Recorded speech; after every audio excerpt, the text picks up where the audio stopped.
하느님 맙소사. 이게 대체 뭐야? 미쳤어. 인연이 진짜 미쳤어. 아들 집 안방 장롱 속 금고를 열어본 박순자는 그 자리에 얼어붙었습니다. 박순자의 손이 부들부들 떨렸습니다.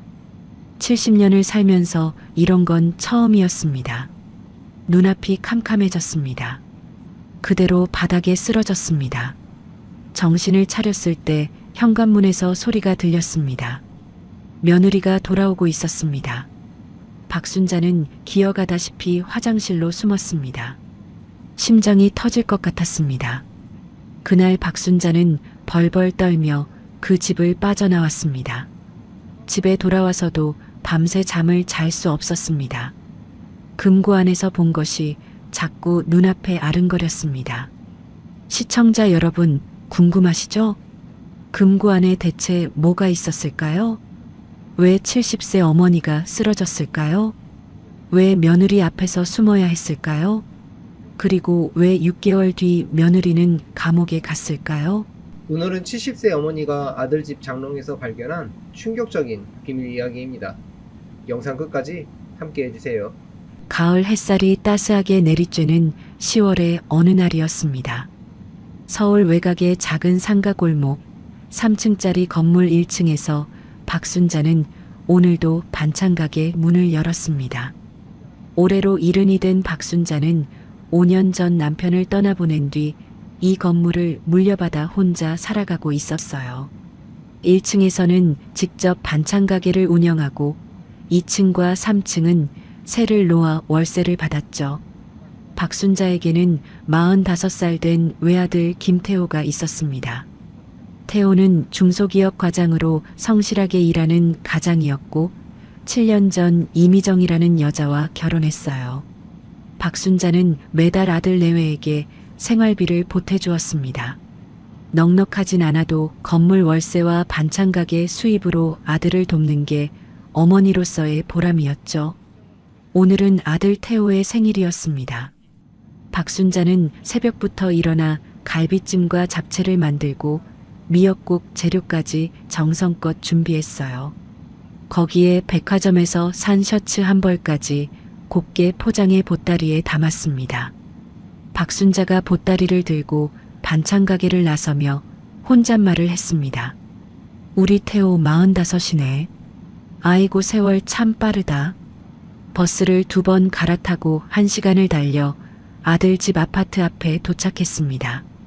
엘리베이터를 타고 12층에 내린 박순자는 현관문 앞에 서서 비밀번호를 눌렀어요. 며느리가 알려준 번호였죠. 문이 열리고 안으로 들어섰지만 집 안은 텅 비어 있었습니다. 박순자가 거실을 둘러보며 며느리 이름을 불렀습니다.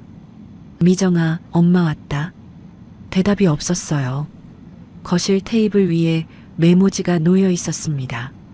박순자는 메모를 집어들고 읽었어요. 급하게 미용실에 다녀온다. 1시간이면 돌아온다는 내용이었습니다. 박순자는 가져온 반찬들을 냉장고에 넣고 미역국 재료는 싱크대 위에 올려두었습니다. 그러다 문득 포장해온 셔츠가 생각났어요. 박순자는 보따리에서 셔츠를 꺼내 들었습니다. 이건 안방 장롱에 넣어둬야겠네. 태호가 퇴근하면 깜짝 놀라겠다. 박순자는 안방으로 들어갔습니다. 깔끔하게 정돈된 방 안에는 커다란 붙박이장이 한쪽 벽면을 차지하고 있었어요. 박순자는 장롱문을 열고 옷을 넣으려다가 서랍 쪽으로 눈길이 갔습니다. 서랍이 살짝 열려 있었거든요. 박순자가 서랍을 열어보았습니다. 옷가지들 밑에 뭔가 단단한 것이 손에 잡혔어요. 옷을 들춰보니 작은 금고가 나타났습니다. 잠금 장치가 풀려 있었죠. 박순자는 잠시 망설였습니다. 남의 물건을 함부로 열어보면 안 된다는 생각이 들었어요. 하지만 호기심을 이기지 못하고 금고 뚜껑을 들어 올렸습니다. 그 순간 박순자의 눈이 휘둥그레졌습니다. 이게 뭐야? 금고 안에는 서류 뭉치와 작은 상자, 그리고 노트 한 권이 들어 있었어요. 박순자는 서류를 꺼내 들었습니다. 보험 증서였습니다. 그런데 피보험자 이름에 자신의 이름이 적혀 있었어요. 박순자는 눈을 비비고 다시 보았습니다. 박순자, 사망보험금 5억. 한 장이 아니었습니다. 똑같은 보험 증서가 3장이나 있었어요. 총 15억 원이었습니다. 박순자는 자신이 이런 보험에 가입한 적이 없었습니다. 작은 상자를 열어보니 자신의 이름이 새겨진 인감도장이 들어 있었어요. 위조된 도장이었습니다. 박순자의 손이 부들부들 떨리기 시작했습니다. 마지막으로 노트를 집어들었어요. 첫 페이지를 펼치는 순간 박순자의 얼굴이 하얗게 질렸습니다. 하느님 맙소사, 이게 대체 뭐야? 노트에는 날짜별로 계획이 빼곡하게 적혀 있었습니다. 10월 3일 시어머니 집에 갈비찜 들고 방문.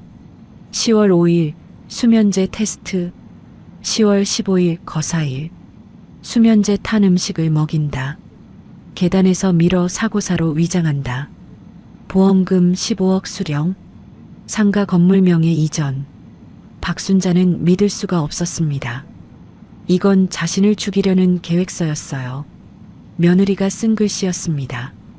7년 동안 함께 밥 먹고 명절마다 용돈 주고 아플 때 약 사다 준 그 며느리가 자신을 죽이려 하고 있었습니다. 미쳤어. 인연이 진짜 미쳤어. 박순자는 노트를 든 채 비틀거렸습니다. 눈앞이 캄캄해지고 귀에서 윙윙 소리가 났어요. 다리에 힘이 풀리더니 그대로 바닥에 쓰러졌습니다. 얼마나 시간이 흘렀을까요? 박순자는 차가운 바닥에서 눈을 떴습니다. 천장이 빙빙 돌았어요. 정신을 가다듬고 몸을 일으키려는데 손에 아직 노트가 쥐어져 있었습니다. 박순자는 후들거리는 손으로 휴대폰을 꺼냈어요. 보험 증서와 노트의 주요 페이지를 급히 촬영했습니다.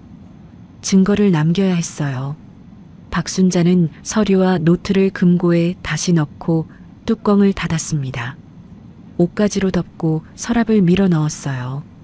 그리고 장롱문을 닫으려는 순간이었습니다. 현관문에서 비밀번호 누르는 소리가 들렸습니다. 박순자의 심장이 쿵 하고 내려앉았습니다. 박순자는 재빨리 몸을 일으켰습니다. 심장이 미친 듯이 뛰었어요. 장롱문을 살며시 닫고 안방을 빠져나왔습니다. 복도 끝 화장실로 뛰어들어가 문을 닫았죠. 박순자는 변기 뚜껑을 내리고 그 위에 앉아 숨을 죽였습니다. 거실에서 발자국 소리가 들렸어요. 쇼핑백을 내려놓는 소리, 그리고 콧노래를 흥얼거리는 소리가 났습니다. 며느리 이미정이었어요. 박순자는 두 손으로 입을 틀어막았습니다. 숨소리조차 새어나가면 안 됐어요.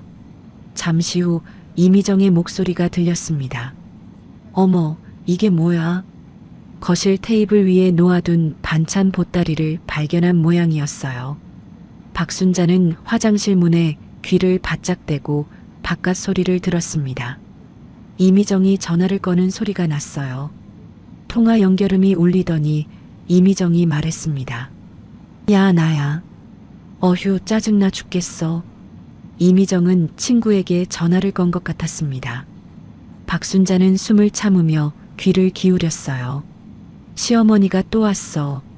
맨날 반찬 보따리 들고 와서 잔소리야. 아, 진짜 지긋지긋해. 박순자는 가슴이 철렁 내려앉았습니다. 이미정의 목소리에는 짜증과 혐오가 가득했어요. 그 늙은이가 올 때마다 스트레스 받아서 미치겠다니까. 냄새나는 반찬 들고 와서 이건 먹어라, 저건 먹어라. 내가 거지야? 박순자의 눈에서 눈물이 흘러내렸습니다. 새벽부터 일어나 정성껏 만든 반찬이었어요. 아들 생일이라고 갈비찜까지 끓였는데 며느리 입에서는 냄새나는 반찬이라는 말이 나왔습니다. 박순자는 손등으로 눈물을 훔치며 이를 악물었어요. 이미정의 통화는 계속됐습니다. 근데 걱정 마. 얼마 안 남았어. 다음 달이면 다 끝나. 다음 달이면 끝난다. 박순자는 그 말의 의미를 알고 있었습니다. 조금 전 금고에서 본 노트가 떠올랐어요. 10월 15일 거사일. 수면제 탄 음식을 먹인다. 계단에서 밀어 사고사로 위장한다. 박순자는 온몸에 소름이 돋았습니다. 이미정이 통화를 끊더니 안방 쪽으로 걸어가는 발자국 소리가 들렸어요. 박순자는 이때다 싶었습니다. 지금 아니면 빠져나갈 기회가 없었어요. 박순자는 살며시 화장실 문을 열었습니다. 문이 삐걱거리지 않게 조금씩 틈을 벌렸죠. 복도로 나온 박순자는 발소리를 죽이며 현관 쪽으로 이동했습니다. 등 뒤로 안방에서 옷 갈아입는 소리가 들렸어요. 옷걸이가 부딪히는 소리, 서랍 여닫는 소리가 났습니다. 박순자는 현관까지 다가가 문 손잡이에 손을 댔어요. 바로 그 순간이었습니다. 어머님 오셨어요? 안방에서 이미정의 목소리가 울렸습니다. 박순자의 심장이 멎는 것 같았어요. 손잡이를 잡은 손에 힘이 들어갔습니다. 대답하면 안 됐어요. 대답하는 순간 모든 게 끝이었습니다.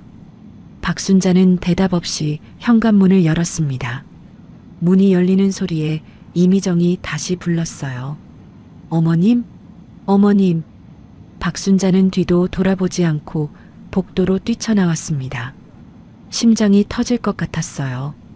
엘리베이터 버튼을 눌렀지만 올라오는데 시간이 걸렸습니다. 뒤에서 현관문이 열리는 소리가 들리면 어쩌나 조마조마했어요. 엘리베이터 문이 열리자 박순자는 안으로 뛰어들어갔습니다. 문이 닫히자 박순자는 무릎에 힘이 풀려 주저앉았어요.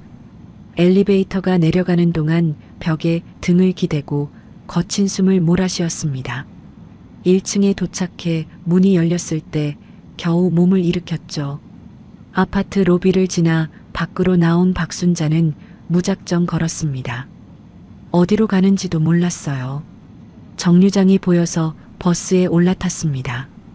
손이 너무 떨려서 교통카드를 찍는 것도 힘들었죠. 박순자는 맨 뒷자리에 앉아 창밖을 바라봤습니다. 눈물이 멈추지 않았어요. 집에 도착한 건 해가 질 무렵이었습니다. 박순자는 현관문을 열고 들어가자마자 문을 걸어 잠갔어요. 체인까지 걸었습니다. 그리고 방 구석으로 가서 쭈그리고 앉았죠. 박순자는 떨리는 손으로 휴대폰을 꺼냈습니다. 아까 찍어둔 사진을 다시 확인했어요. 보험증서, 위조 인감도장, 그리고 빼곡하게 적힌 살인 계획서. 꿈이 아니었습니다. 며느리가 정말로 자신을 죽이려 하고 있었어요. 박순자는 아들 태호에게 전화를 걸었습니다. 신호음이 울리고 또 울렸지만 태호는 받지 않았어요. 잠시 후 문자가 왔습니다. 회의 중이라 나중에 연락하겠다는 내용이었죠. 박순자는 휴대폰을 내려놓고 무릎에 얼굴을 묻었습니다. 어둠이 깔린 방 안에서 혼자 앉아 밤을 지새웠어요. 잠이 올 리 없었습니다. 눈만 감으면 금고 안에서 본 것들이 떠올랐어요. 보험증서에 적힌 자신의 이름, 노트에 적힌 거사일이라는 글씨가 머릿속을 맴돌았습니다. 누구에게 말해야 할지 알 수 없었어요. 아들에게 말하면 믿어줄까요? 경찰에 가면 받아줄까요? 박순자는 무릎을 끌어안고 밤새 뜬 눈으로 지새웠습니다. 창밖이 서서히 밝아오고 있었어요. 다음 날 아침이 밝았습니다. 박순자는 밤새 한숨도 자지 못한 채 방 구석에 앉아 있었어요. 눈이 퉁퉁 부어 있었고 온몸에 힘이 없었습니다. 그때 초인종이 울렸어요. 박순자는 화들짝 놀라 몸을 일으켰습니다. 현관 쪽을 바라보며 숨을 죽였어요. 또 한 번 초인종이 울렸습니다. 그리고 익숙한 목소리가 들려왔어요. 어머님, 저 미정이에요. 박순자의 얼굴이 하얗게 질렸습니다. 심장이 쿵쾅거렸어요. 왜 여기까지 온 걸까요? 설마 눈치를 챈 걸까요? 이미정의 목소리가 다시 들렸습니다. 어머님, 어제 오셨다면서요. 인사도 없이 가셔서 걱정됐어요. 문 좀 열어주세요. 목소리는 달콤했습니다. 마치 아무 일도 없는 것처럼요. 박순자는 현관문 앞으로 다가갔지만 문을 열지 않았어요. 떨리는 목소리로 말했습니다. 미정아, 어제 갑자기 속이 안 좋아서 급히 나갔어. 미안하다. 어머님, 괜찮으세요? 제가 들어가서 좀 봐드릴까요? 아니야, 괜찮아. 오늘은 좀 쉬어야 할 것 같으니까 다음에 보자. 문 밖에서 잠시 침묵이 흘렀습니다. 박순자는 문에 귀를 대고 바깥 기척을 살폈어요. 이미정이 문 앞에서 한참을 서성이는 소리가 들렸습니다. 발자국이 왔다 갔다 했어요. 어머님, 정말 괜찮으신 거 맞죠? 이미정의 목소리에는 미묘한 날카로움이 섞여 있었습니다. 박순자는 침을 꿀꺽 삼키며 대답했어요. 그래, 걱정 마. 푹 쉬면 괜찮아질 거야. 한참 후에야 발자국 소리가 멀어졌습니다. 엘리베이터 문이 열리고 닫히는 소리가 들렸어요. 박순자는 그제야 문에 기대어 주저앉았습니다. 온몸에서 힘이 빠져나갔어요. 박순자는 휴대폰을 꺼내 연락처를 뒤졌습니다. 30년 지기 친구 최영희의 번호가 보였어요. 최영희는 사회복지사로 일하다 몇 년 전 은퇴한 친구였습니다. 세상 물정에 밝고 법적인 지식도 어느 정도 갖추고 있었죠. 박순자는 떨리는 손으로 전화를 걸었어요.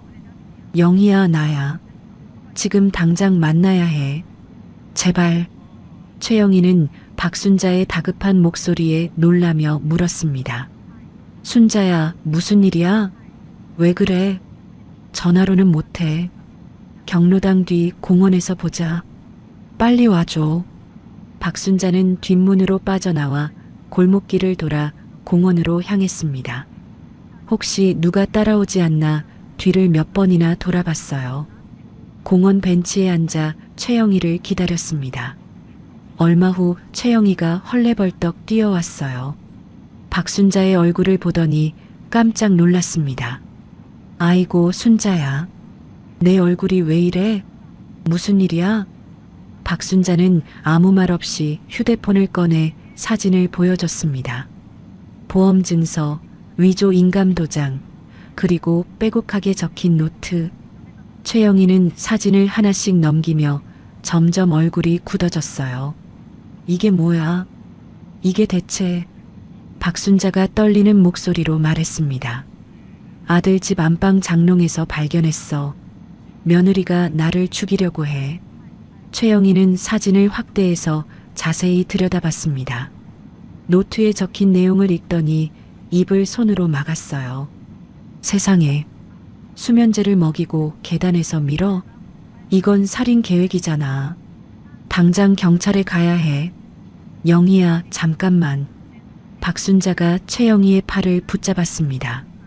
최영희는 보험증서 사진을 다시 자세히 살펴보고 있었어요. 그러다 갑자기 눈을 크게 떴습니다. 순자야, 이거 봐. 최영희가 보험증서의 한 부분을 가리켰어요. 수익 자란이었습니다. 거기에는 아들 김태호의 이름이 적혀 있었어요. 그리고 그 옆에 태호의 서명까지 되어 있었습니다. 수익자가 내 아들이야. 서명도 있고. 박순자의 머릿속이 하얘졌습니다. 아들 이름이라니요. 아들 서명이라니요. 설마 태호도 이 일에 가담한 걸까요? 아들이 며느리와 함께 자신을 죽이려 한 걸까요? 아니야. 아니야. 우리 태호가 그럴 리 없어. 박순자는 중얼거리며 고개를 저었습니다. 하지만 눈앞에 보이는 증거가 너무 명확했어요.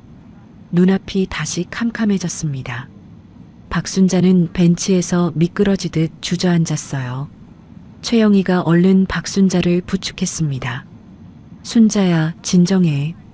아직 확실한 게 아니야.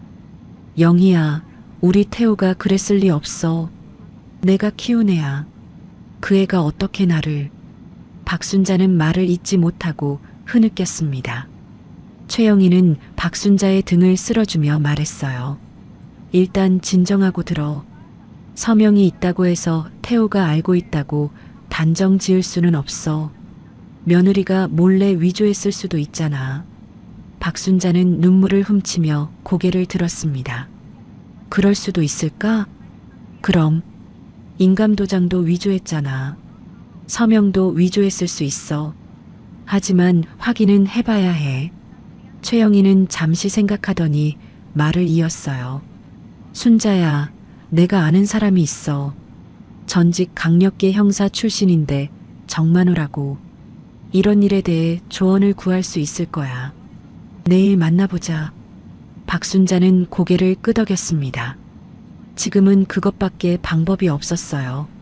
한편 그 시각 이미정은 아파트로 돌아와 안방으로 들어갔습니다.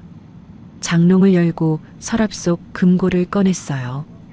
뚜껑을 열어 안을 들여다보던 이미정의 얼굴이 굳어졌습니다. 서류 배치가 미세하게 달라져 있었어요. 분명 보험 증서가 맨 위에 있었는데 노트가 맨 위에 있었습니다. 이미정의 눈빛이 차갑게 빛났어요.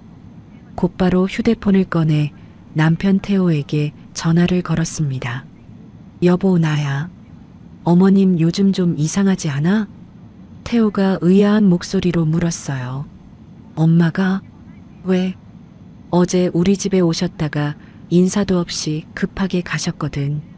오늘 찾아가 봤는데 문도 안 열어주시고. 혹시 치매 초기 증상 아닐까? 걱정돼서 그래. 태호는 잠시 침묵했다가 대답했습니다. 설마 엄마가 치매겠어. 아마 몸이 안 좋으셨나 보지. 그래도 한번 병원에 모시고 가보는 게 좋지 않을까? 요즘 갑자기 기억력이 나빠지시는 것 같기도 하고. 이미정의 입꼬리가 살짝 올라갔습니다. 시어머니가 무언가를 봤다면 치매 환자의 헛소리로 만들어버리면 그만이었어요. 다음 날 오후 박순자는 최영희와 함께 시내의 조용한 찻집을 찾았습니다. 구석자리에 백발의 노신사가 앉아 있었어요. 최영희가 그 사람을 가리키며 말했습니다. 저분이 정만호 선생님이야. 강력계에서 30년 넘게 일하신 분이셔. 정만호는 70이 넘은 나이에도 눈빛이 날카로웠습니다. 박순자와 최영희가 자리에 앉자 정만호가 먼저 입을 열었어요. 최 선생한테 대략 들었습니다. 일단 증거부터 보여주시죠. 박순자는 떨리는 손으로 휴대폰을 꺼내 사진을 보여줬습니다. 정만호는 돋보기 안경을 쓰고 사진을 하나하나 꼼꼼히 살펴봤어요. 보험 증서, 위조 인감도장, 그리고 노트에 적힌 살인 계획서까지. 정만호의 표정이 점점 굳어졌습니다. 이건 명백한 살인 예비죄입니다. 증거만 더 확보되면 즉시 구속이 가능해요. 박순자의 눈에 눈물이 고였습니다. 정만호가 말을 이었어요. 그런데 한 가지 의문점이 있습니다. 이 보험 증서 수익자란에 아드님 이름이 있는데 서명 필체가 좀 이상해요. 정만호는 사진을 확대해서 가리켰습니다. 여기 보세요. 김태호라는 서명이 너무 또박또박해요. 평소에 이렇게 서명하는 사람은 드뭅니다. 제 경험상 이건 본인 서명이 아닐 가능성이 높아요. 박순자의 얼굴에 한 줄기 희망이 스쳤습니다. 그럼 우리 태호는 이 일을 모르는 걸까요? 확신은 못합니다. 하지만 며느리가 단독으로 서류를 위조했을 가능성이 커요. 아드님을 직접 만나서 확인해 보시는 게 좋겠습니다. 박순자는 고개를 끄덕였어요. 두려웠지만 확인해야 했습니다. 찻집을 나온 박순자는 떨리는 손으로 아들에게 전화를 걸었어요. 태호야, 엄마야. 오늘 저녁에 시간 되니? 엄마랑 둘이만 만나자. 태호가 의아한 목소리로 물었습니다.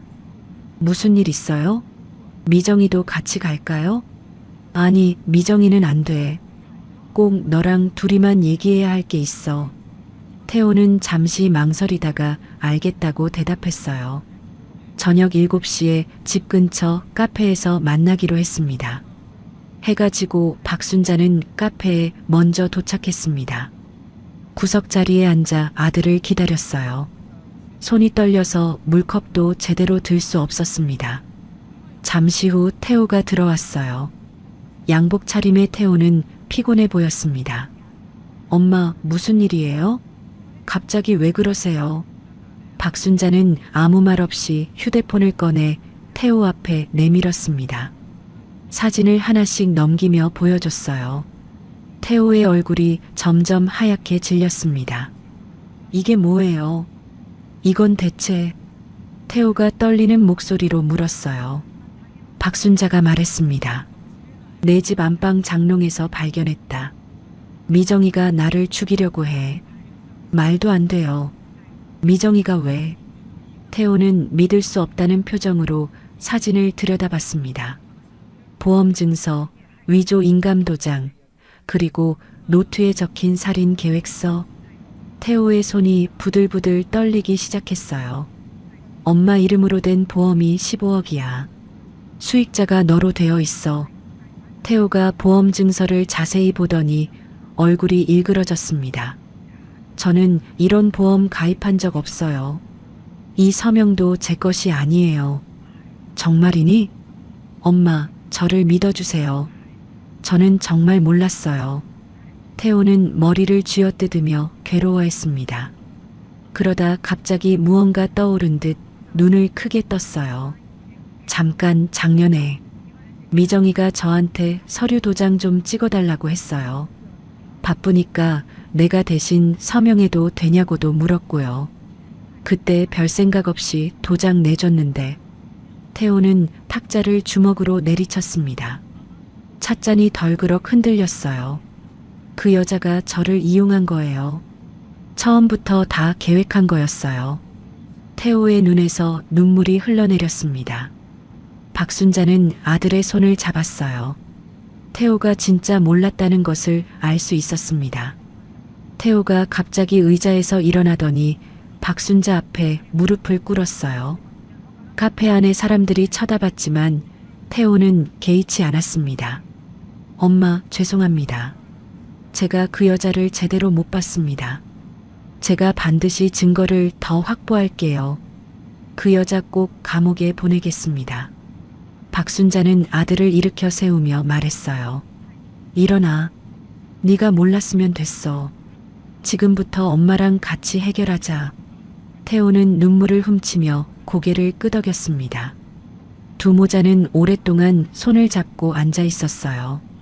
그날 밤 태호는 여느 때처럼 집에 들어갔습니다. 이미정은 거실에서 텔레비전을 보고 있었어요. 태호는 평소처럼 인사하고 방으로 들어갔습니다. 아무것도 모르는 척해야 했어요. 자정이 넘어 이미정이 잠든 것을 확인한 태호는 조심스럽게 침대에서 일어났습니다. 이미정의 휴대폰이 협탁 위에 놓여 있었어요. 태호는 숨을 죽이고 휴대폰을 집어들었습니다. 비밀번호는 결혼기념일이었어요. 화면이 열렸습니다. 태호는 문자 메시지함을 열었습니다. 보험 설계사와 주고받은 문자가 보였어요. 사진첩도 확인했습니다. 수면제 구매 영수증 사진, 약물 검색 기록 캡처본이 있었어요. 태호의 손이 떨렸습니다. 발견한 모든 것을 자신의 휴대폰으로 전송했어요. 그리고 원래대로 휴대폰을 협탁 위에 올려놓았습니다. 옆에서 자고 있는 아내의 얼굴을 바라봤어요. 7년을 함께 산 여자였습니다. 그 여자가 자신의 어머니를 죽이려 했습니다. 태호는 이를 악물었어요. 반드시 끝을 보겠다고 다짐했습니다. 다음 날 아침 8시 태호는 어머니 집으로 향했습니다. 이미정에게는 회사에 일찍 출근한다고 말하고 나왔어요. 박순자의 집에는 이미 최영희와 정만호가 와 있었습니다. 태호는 밤새 확보한 증거들을 보여줬어요. 보험 설계사와 주고받은 문자 내역에는 충격적인 내용이 담겨 있었습니다. 시어머니 건강하시죠? 사망보험금 15억이면 큰 돈인데 건물까지 하면 30억은 되겠네요. 네, 다음 달 안에 정리될 것 같아요. 그때 다시 연락드릴게요. 정만호가 문자 내용을 읽더니 고개를 끄덕였습니다. 이 정도면 충분합니다. 살인을 계획하고 있었다는 명백한 증거예요. 태호는 사진첩에서 찾은 것도 보여줬어요. 수면제와 정체불명의 약물을 구매한 영수증 사진, 계단 사고 위장 방법을 검색한 인터넷 기록 캡처본이 있었습니다. 정만호는 사진들을 꼼꼼히 확인하며 말했어요. 약물 구매 기록까지 있으니 완벽합니다. 지금 바로 경찰서로 갑시다. 네 사람은 함께 경찰서를 찾았습니다. 정만호가 아는 후배 형사에게 연락해둔 덕분에 빠르게 상담을 받을 수 있었어요. 담당 형사는 박순자와 태호가 제출한 증거들을 보고 표정이 굳어졌습니다. 이건 심각한 사안이네요. 바로 수사에 착수하겠습니다. 박순자가 떨리는 목소리로 말했어요. 며느리를 고소합니다. 저를 죽이려고 했어요. 담당 형사가 고개를 끄덕이며 서류를 작성했습니다. 박순자는 떨리는 손으로 고소장에 서명했어요. 태호도 참고인 진술서를 작성했습니다. 그날 오후 경찰은 이미정의 아파트에 압수수색 영장을 들고 들이닥쳤습니다. 이미정은 거실에서 텔레비전을 보다가 경찰을 보고 깜짝 놀랐어요. 무슨 일이에요? 왜 우리 집에? 경찰이 영장을 보여주며 말했습니다. 이미정 씨 살인 예비 혐의로 압수수색 영장이 발부됐습니다. 이미정의 얼굴이 하얗게 질렸어요. 경찰은 안방 장롱을 열고 금고를 찾아냈습니다. 금고 안에는 원본 보험증서와 위조 인감도장 그리고 살인 계획이 적힌 노트가 그대로 있었어요. 이미정의 휴대폰도 압수됐습니다. 이건 오해예요. 저는 아무것도 안 했어요. 이미정이 발악했지만 경찰은 무표정하게 증거물들을 봉인했습니다. 이미정은 그 자리에서 연행되어 경찰서로 끌려갔어요. 경찰서 조사실에서 이미정은 계속 결백을 주장했습니다. 저는 모함당한 거예요. 시어머니가 저를 싫어해서 꾸민 일이에요. 하지만 증거는 너무나 명확했어요. 경찰이 이미정의 과거를 조회하던 중 충격적인 사실이 밝혀졌습니다. 이미정에게는 전 남편이 있었어요. 5년 전에 결혼해서 1년 만에 이혼이 아니라 사별했습니다. 담당 형사가 조사실에 들어와 서류를 탁자 위에 내려놓았어요. 이미정 씨, 5년 전 남편 최준혁 씨가 계단에서 굴러 사망했죠? 이미정의 얼굴이 일그러졌습니다. 형사가 말을 이었어요. 당시 사고사로 처리됐는데 이미정 씨가 사망보험금 5억을 수령했더군요. 지금 당신이 계획한 방법이랑 똑같네요. 계단에서 밀어서 사고사로 위장하기. 이미정의 눈이 흔들리기 시작했습니다. 그건 정말 사고였어요. 그래요? 그런데 당시 수사 기록을 다시 살펴보니 의문점이 많더라고요. 이거는 재수사에 들어갑니다. 형사의 말에 이미정의 얼굴에서 핏기가 완전히 사라졌어요. 그동안 감춰왔던 비밀이 드러나려 하고 있었습니다.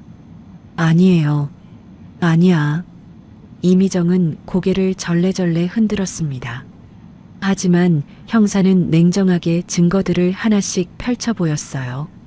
보험증서, 위조 인감도장, 살인계획서, 보험설계사와의 문자 내역, 약물 구매 기록. 부인할 수 없는 증거들입니다. 솔직하게 말하는 게 이미정 씨한테 좋을 거예요.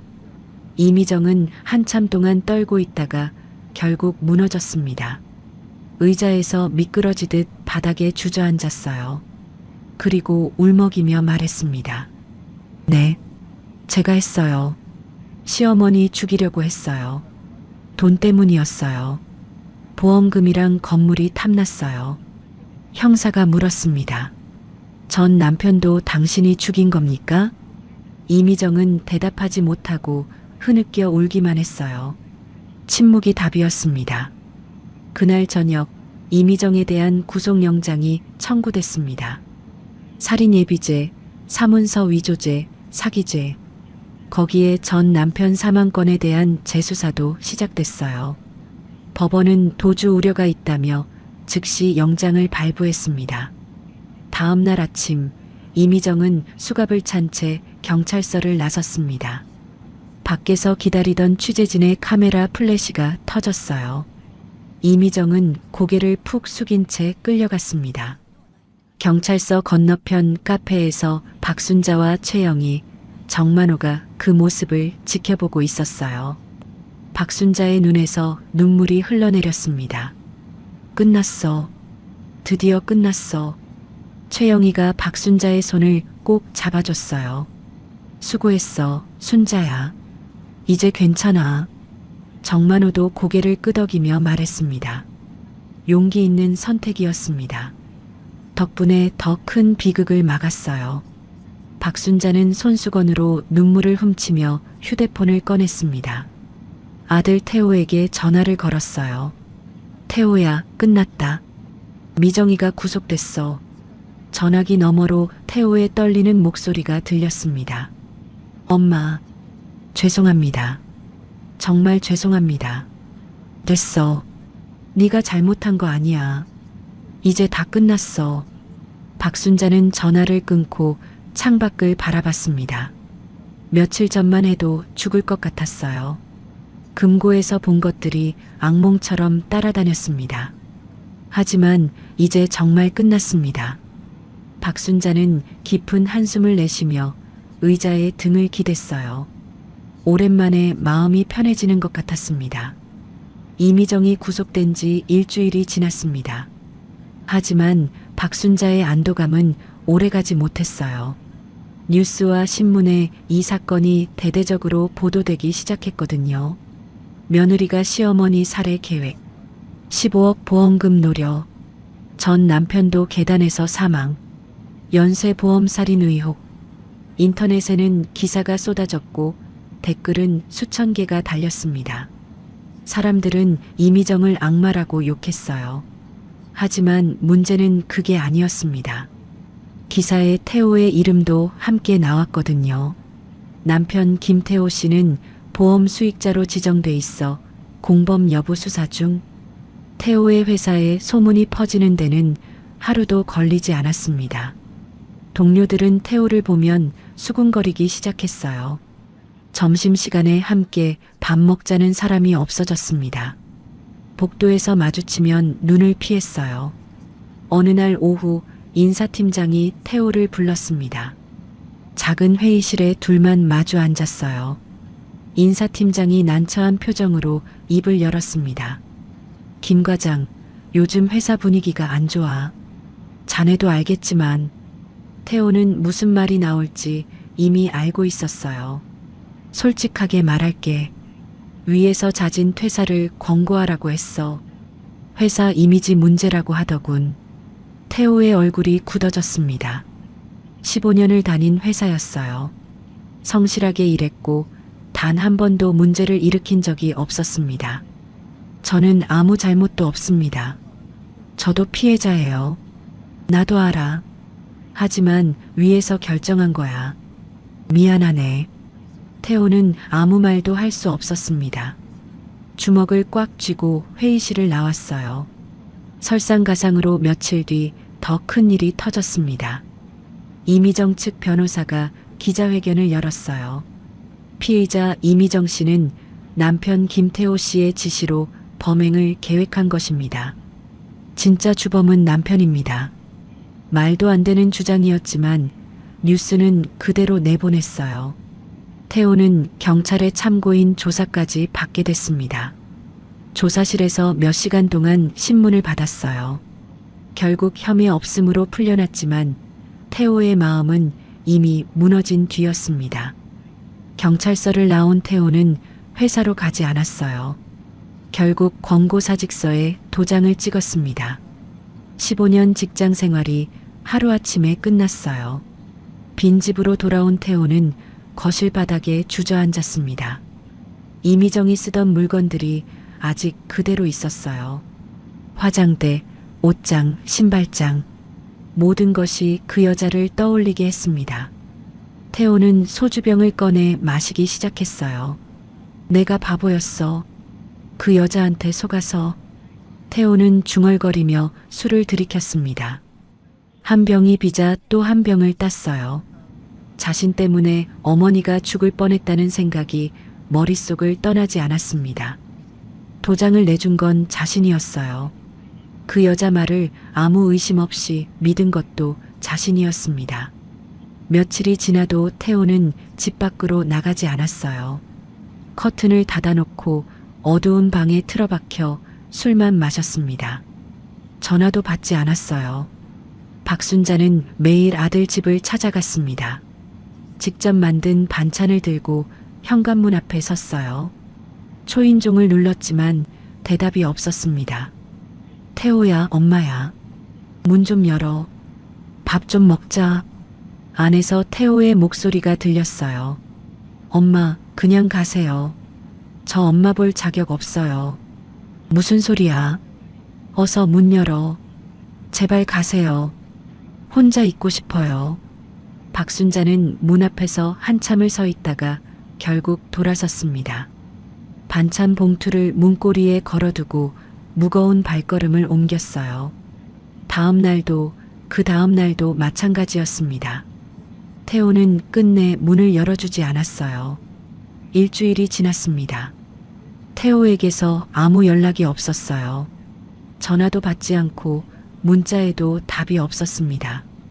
박순자는 불안한 마음에 아들 집으로 향했어요. 현관문 앞에 도착한 박순자는 초인종을 눌렀습니다. 대답이 없었어요. 다시 눌렀지만 아무 소리도 들리지 않았습니다. 문을 두드려 봤어요. 태호야, 태호야. 아무 반응이 없었습니다. 박순자의 가슴이 철렁 내려앉았어요. 가방에서 비상 열쇠를 꺼냈습니다. 태호가 예전에 혹시 모르니까 가지고 계시라고 준 열쇠였어요. 떨리는 손으로 문을 열고 안으로 들어갔습니다. 집안은 어둡고 악취가 났어요. 거실로 들어서는 순간 박순자의 눈에 끔찍한 광경이 들어왔습니다. 태호가 거실 바닥에 쓰러져 있었어요. 얼굴이 창백했고 입가에 거품이 묻어 있었습니다. 옆에는 빈 수면제 통 여러 개가 흩어져 있었어요. 태호야. 박순자는 비명을 지르며 아들에게 달려갔습니다. 태호의 몸을 흔들었지만 반응이 없었어요. 숨은 쉬고 있었지만 아주 약했습니다. 박순자는 떨리는 손으로 휴대폰을 꺼내 119에 신고했어요. 우리 아들이 쓰러졌어요. 약을 먹은 것 같아요. 제발 빨리 와주세요. 구급차가 도착하기까지 10분이 영원처럼 느껴졌습니다. 박순자는 아들의 손을 잡고 계속 이름을 불렀어요. 태호야, 정신 차려. 엄마야. 제발. 구급대원들이 태호를 들것에 실었습니다. 박순자도 함께 구급차에 올라탔어요. 사이렌 소리가 울리며 병원으로 달렸습니다. 응급실에 도착한 태호는 곧바로 위세척을 받았어요. 의사들이 분주하게 움직였습니다. 박순자는 응급실 밖에서 두 손을 모으고 기도했어요. 1시간이 지나서야 의사가 밖으로 나왔습니다. 보호자분이세요? 다행히 고비는 넘겼습니다. 조금만 늦었으면 위험할 뻔했어요. 박순자는 그 자리에서 무릎이 꺾였습니다. 병원복도 바닥에 주저앉아 오열했어요. 내가 뭘 한 거야? 며느리 잡으려다 아들을 잃을 뻔했어. 박순자는 땅을 치며 울었습니다. 지나가는 간호사들이 걱정스러운 눈으로 바라봤지만 박순자는 멈출 수가 없었어요. 최영희에게서 전화가 왔지만 받을 수도 없었습니다. 중환자실로 옮겨진 태호를 유리창 너머로 바라봤습니다. 온몸에 관이 연결된 아들의 모습에 박순자의 가슴이 찢어지는 것 같았어요. 태호야, 엄마가 잘못했어. 제발 깨어나줘. 박순자는 유리창에 이마를 대고 밤새 아들 곁을 지켰습니다. 다음 날 아침 병원 복도에서 밤을 새운 박순자는 초췌한 모습이었습니다. 눈이 퉁퉁 붓고 얼굴에 핏기가 없었어요. 그때 엘리베이터에서 최영희가 내렸습니다. 순자야. 최영희는 박순자에게 달려와 손을 잡았어요. 어젯밤 연락이 안 돼서 걱정하다가 아침에 병원으로 달려온 것이었습니다. 박순자는 최영희를 보자마자 눈물을 쏟았어요. 영희야, 우리 태호가 알아, 다 들었어. 의사 선생님한테 물어봤어. 고비는 넘겼다고 하더라. 다행이야. 최영희는 박순자를 복도 의자에 앉히고 따뜻한 커피를 가져다 줬습니다. 박순자는 떨리는 손으로 컵을 받았어요. 내가 뭘 한 거야. 며느리 잡겠다고 나섰다가 아들까지 잃을 뻔했어. 무슨 소리야. 네가 뭘 잘못했어. 잘못한 건 그 며느리지. 최영희가 박순자의 등을 쓸어주며 말했습니다. 순자야, 이제부터가 중요해.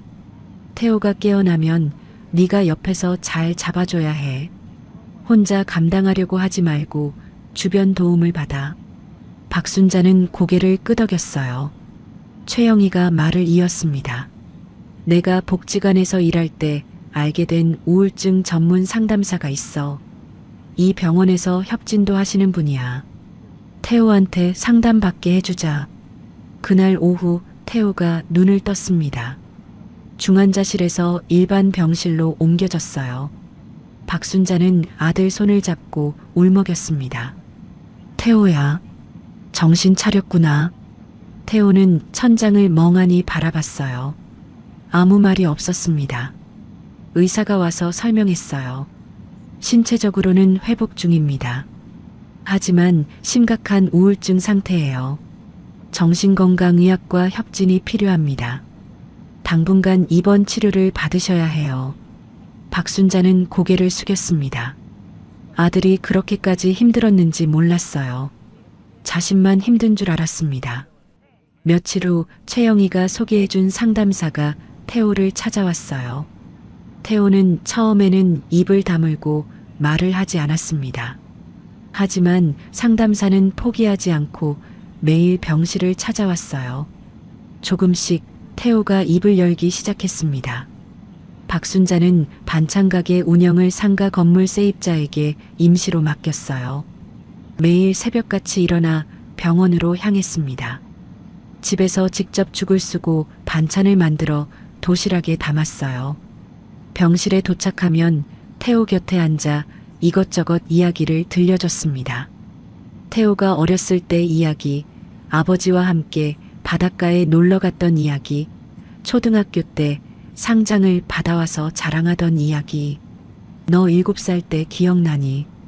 아버지가 자전거 가르쳐준다고 뒤에서 잡아줬는데 네가 혼자 타겠다고 손 놓으라고 했잖아. 태호는 대답 없이 천장만 바라봤어요. 하지만 박순자는 계속 말을 이었습니다. 그러다 넘어져서 무릎이 까졌는데 울지도 않더라. 아버지가 오히려 놀랐어. 우리 태호 씩씩하다고. 박순자의 눈에 눈물이 맺혔어요. 그때 아버지가 그랬어. 이 녀석 나중에 크면 뭐든 잘할 거라고. 뚝심이 있다고. 태호의 눈가가 촉촉해졌습니다. 입술이 파르르 떨렸어요. 치료를 시작한 지 2주가 지났습니다. 태호는 여전히 말이 없었지만 어머니가 가져다주는 죽을 한 숟갈씩 떠먹기 시작했어요. 박순자는 그것만으로도 감사했습니다. 어느 날 오후 정만호가 병원을 찾아왔어요. 태호의 병실 문을 열고 들어온 정만호는 의자를 끌어다 침대 옆에 앉았습니다. 김태호 씨, 나 정만호요. 기억하시오? 태호가 고개를 살짝 돌려 정만호를 바라봤어요. 정만호가 담담하게 말했습니다. 자니가 자책하는 거 다 알아. 하지만 한 가지만 기억해. 자네는 피해자지 가해자가 아니야. 태호의 눈에서 눈물이 흘러내렸습니다. 정만호가 말을 이었어요. 자네가 증거를 확보해서 어머니를 살렸어. 자네 덕분이야. 그 여자가 계획대로 했으면 어머니는 지금 이 세상에 안 계셔. 태호가 이불을 움켜쥐며 흐느꼈습니다. 정만호는 태호의 어깨를 툭툭 두드렸어요. 나도 형사 생활하면서 힘들 때 많았어.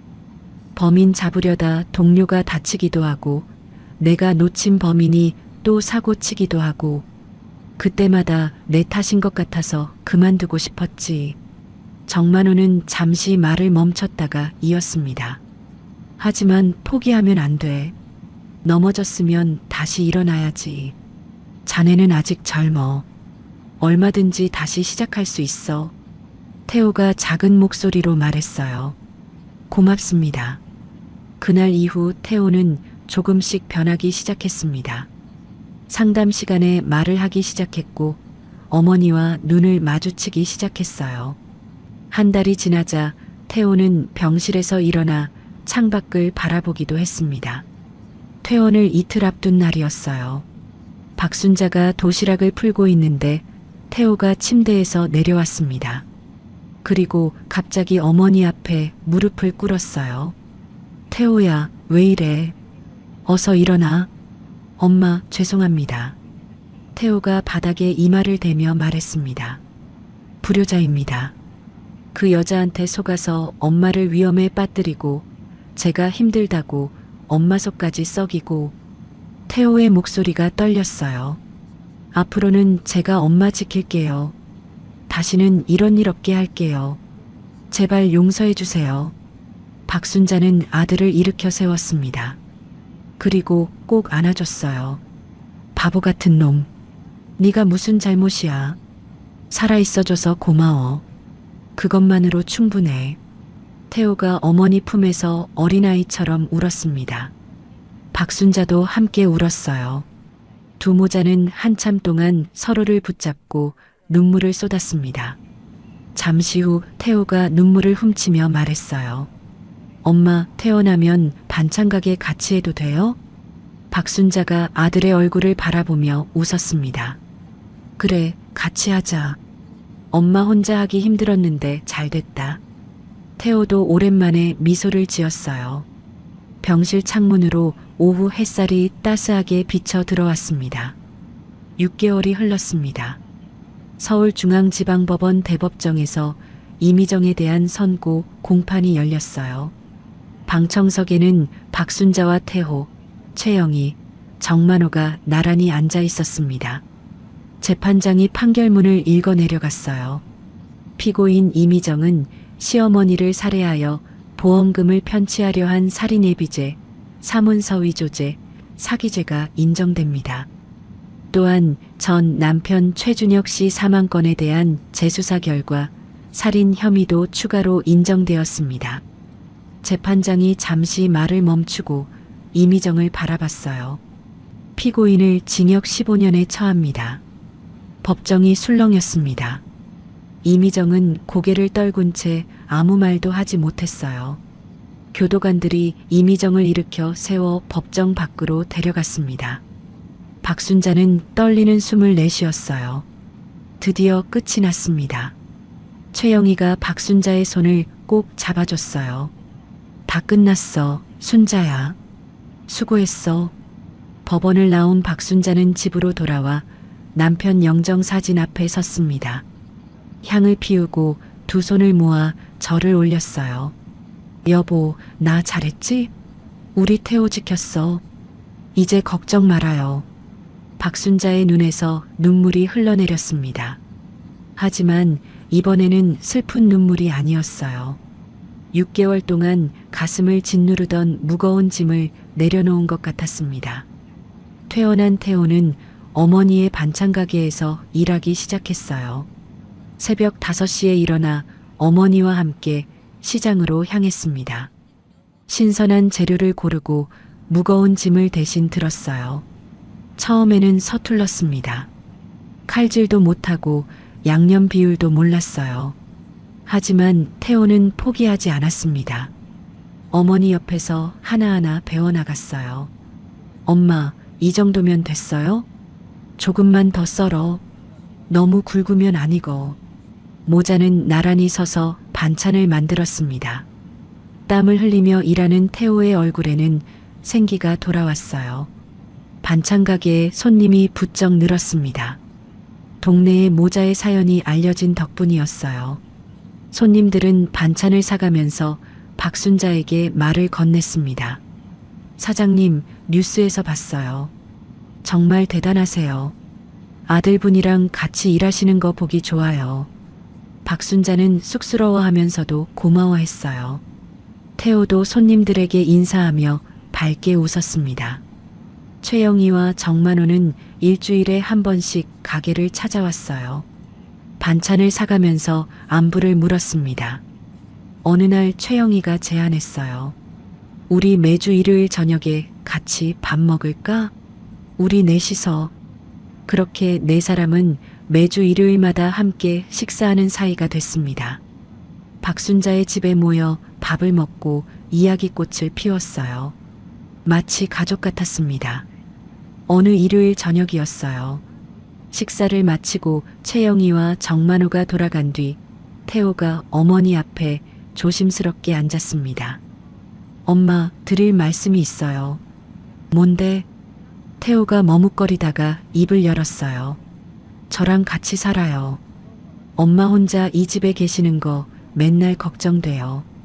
제가 옆에서 모실게요. 박순자는 아들을 바라봤습니다. 태호의 눈에 진심이 담겨 있었어요. 정말이야? 네. 앞으로는 제가 엄마 지킬게요. 같이 살면서 효도할게요. 박순자는 아들의 손을 잡았어요. 그래, 같이 살자. 이제 우리 둘이서 서로 의지하며 살자.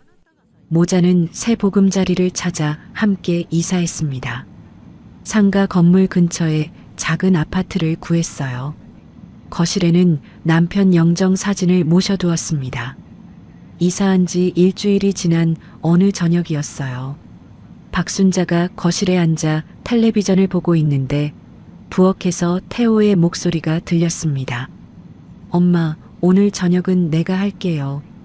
박순자는 깜짝 놀라 부엌으로 갔어요.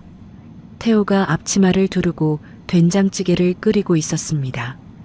서툰 솜씨였지만 정성이 느껴졌어요. 엄마, 이 정도면 됐어요? 맛 좀 봐주세요. 박순자가 국자를 받아 맛을 봤습니다. 간이 조금 싱거웠지만 맛있었어요. 잘했어. 조금만 더 끓이면 되겠다. 태호가 환하게 웃었습니다. 박순자도 따라 웃었어요. 창밖으로 저녁 노을이 붉게 물들었습니다.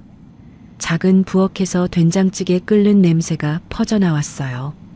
박순자는 아들의 뒷모습을 바라보며 생각했습니다. 6개월 전만 해도 죽을 것 같았어요.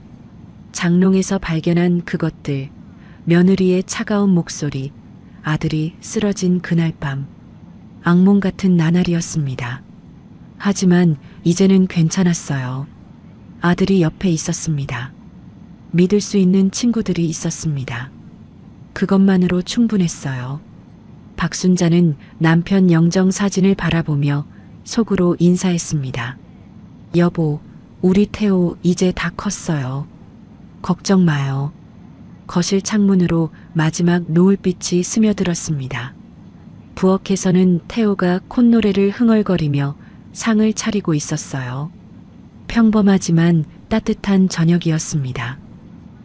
박순자의 이야기 어떠셨나요?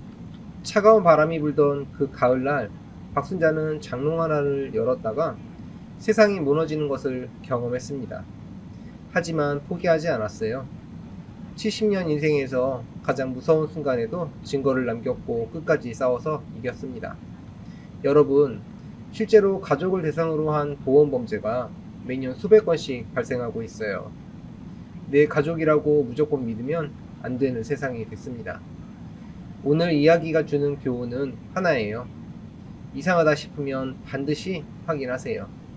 내 이름으로 된 보험이 있는지, 내 도장이 어디에 쓰이는지 꼭 직접 확인하셔야 합니다. 그리고 혼자 감당하지 마세요.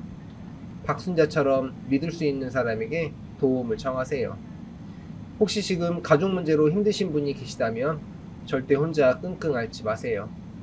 손 내밀면 잡아주는 사람이 분명 있습니다. 구독과 좋아요, 알림 설정을 눌러주시면 여러분께도 박순자처럼 진정한 행복이 찾아올 거예요. 댓글로 시청하고 계신 지역과 의견을 남겨주세요. 다음에도 재미있는 사연으로 또 찾아뵙겠습니다. 항상 건강하시고 행복하세요. 감사합니다.